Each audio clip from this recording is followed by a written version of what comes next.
How to find downloads folder on iPhone. Hello guys and welcome back to the channel. In today's video, I'm going to give you a step-by-step guide on how to locate and access downloaded files on an iPhone.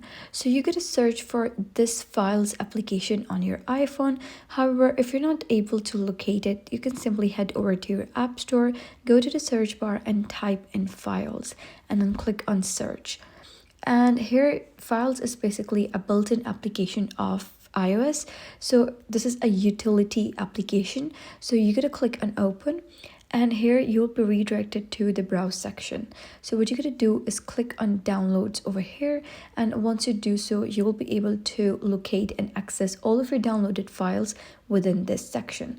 So that was basically how you can find the downloads folder on iPhone.